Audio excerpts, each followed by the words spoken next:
como solía hacerse, y se hace en muchos lugares, o haciéndole la guerra con el ejército en las calles, como hoy sucede. Ignoran que la droga es un fenómeno histórico que, descontextualizado del mundo religioso al que servía y sometido ahora al mercado y sus consumos, debió y debe ser tratado como un problema de sociología urbana y de salud pública, y no como un asunto criminal que debe de enfrentarse con la violencia.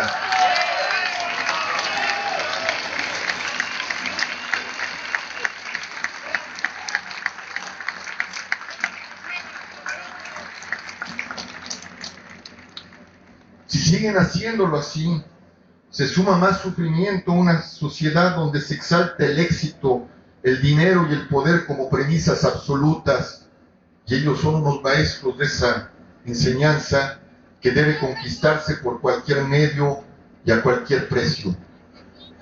Se han atendido los debates políticos, la lección de violencia verbal, pues se parecen a los criminales, ¿verdad?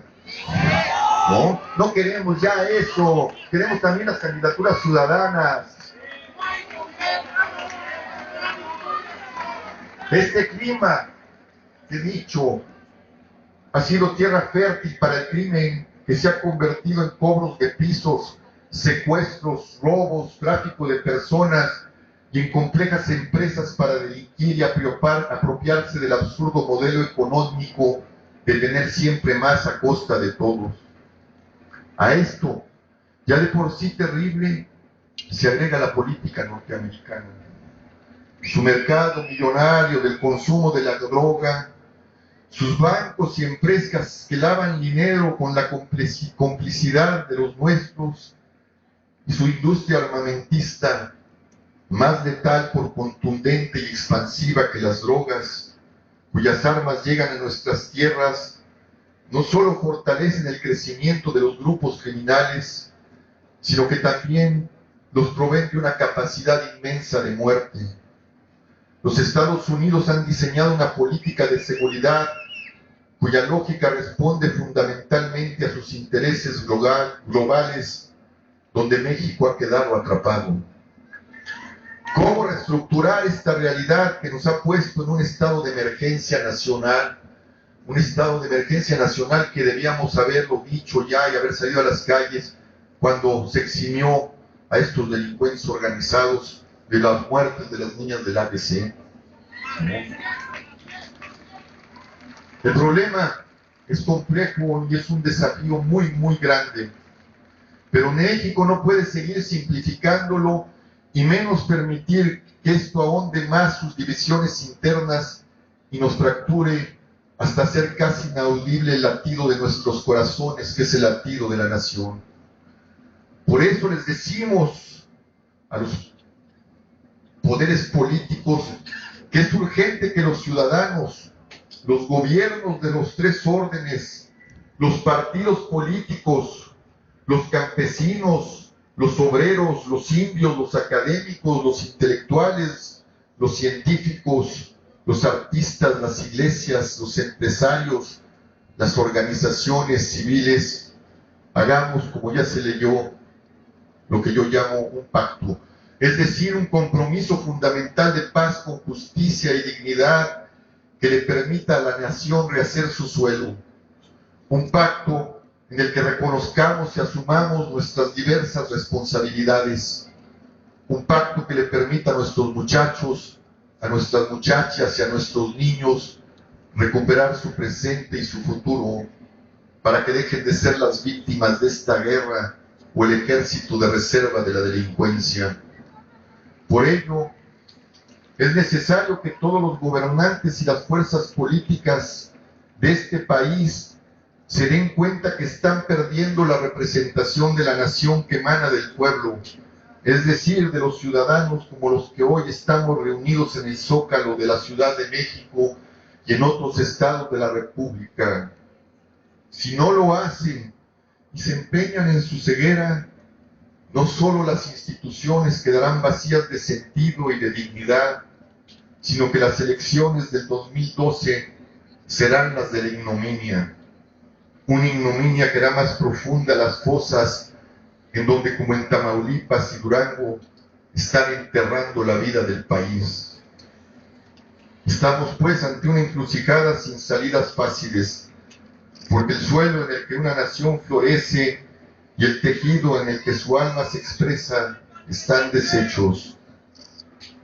Por ello, el pacto a que convocamos, después de recoger muchas respuestas de la sociedad civil y que ya ha sido leído, se firmará en el centro de Ciudad Juárez, el rostro más visible de la destrucción nacional y lo que puede convertirse todo el país. Y de cara a los nombres de nuestros muertos, y lleno de un profundo sentido de lo que una paz digna significa.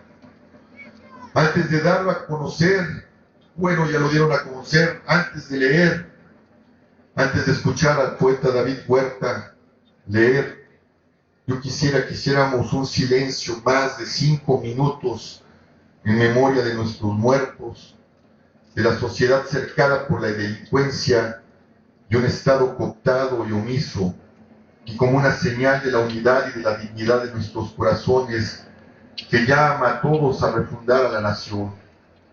Hagámoslo así, porque el silencio es el lugar en donde se recoge y brota la palabra verdadera.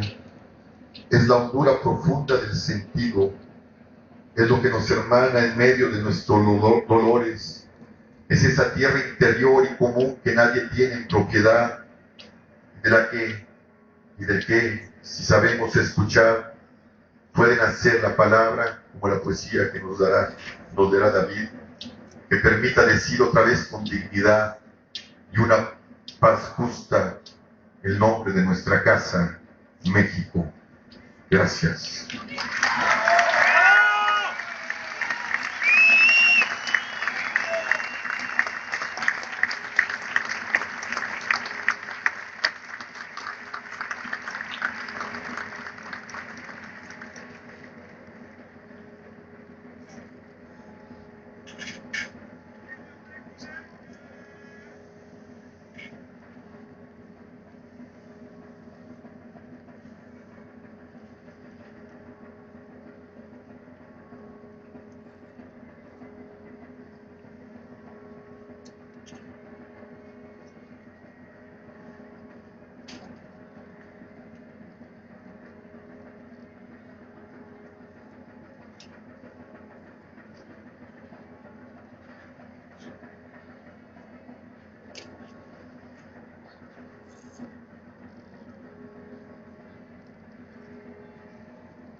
¡El rey está desnudo!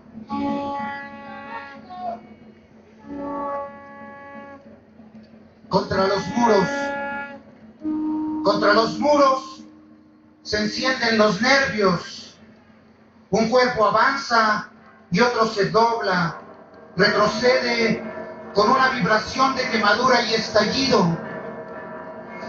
Contra los muros, el impacto y la llaga, el sudor y la lágrima, la exhalación del miedo y el velo crispado del dolor, el frenético buscar y rebuscar del dinero, las armas cortas y largas, la bocanada de la sombra.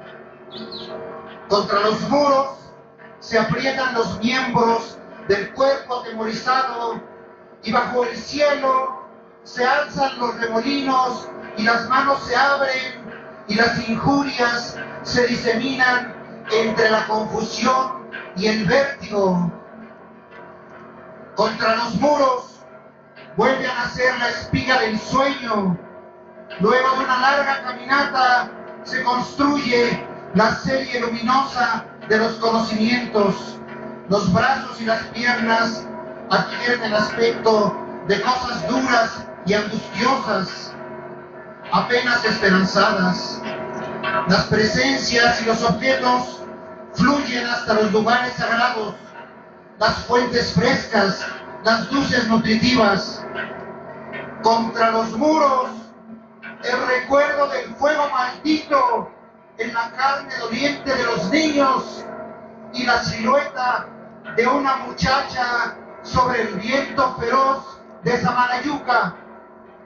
Contra los muros, la vida se llena de fantasmas y la noche cierra su mano sobre la multitud. México sigue soñando pesadillas. Contra los muros, exhausto, sin aliento. Gracias por escucharnos. ¡Bravo!